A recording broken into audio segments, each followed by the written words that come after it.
Hello students, I am Ramanan. In the video class 11 exercise 3.10 இருந்து sum number 13 பார்க்க போறோம். A plane is 1 km from one landmark and 2 km from another. From the plane's point of view, the land between them subtends an angle is 45 degree. How far apart the landmarks? Okay. இப்போ இது ஒரு point வந்து நம்ம first point வந்து இது scene எடுத்துக்கலாம். ஒரு point landmark வந்து ஏ, இன்னொரு பாயிண்ட் லேண்ட்மார்க் வந்து பி. இப்போ இந்த டிஸ்டன்ஸ் இந்த சப்டெண்டிங் ஆங்கிள் இருக்கு இல்லையா, இது வந்து 45 டிகிரி. ஓகே, அப்போ இந்த டிஸ்டன்ஸ் வந்து 1 கிலோமீட்டர், இந்த டிஸ்டன்ஸ் வந்து 2 கிலோமீட்டர். ஸோ இப்போ நம்ம எல்லாமே கொடுத்தாச்சு, சம்மில் இருக்கிறது எல்லாமே மார்க் பண்ணியாச்சு using cosine formula.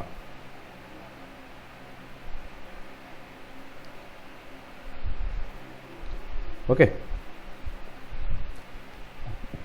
c square is equal to a square plus b square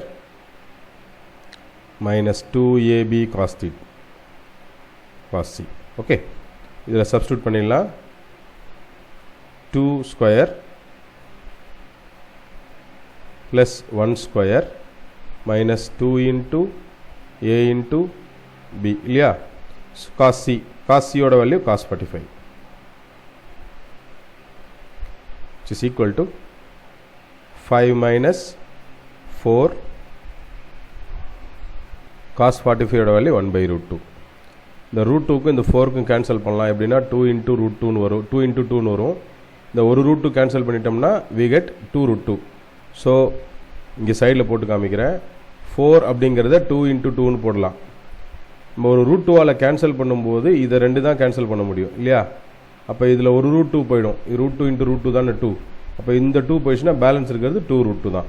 so 5 minus 2 root 2 இருக்கிறது தான் பேலன்ஸ். அதாவது இது சி ஸ்கொயரோட வேல்யூ. we need c இல்லையா. c is equal to root of 5 minus 2 root 2 kilometre. Okay, இந்த ஒரு இடம் மட்டும் கொஞ்சம் கவனமாக பார்த்துக்கணும்.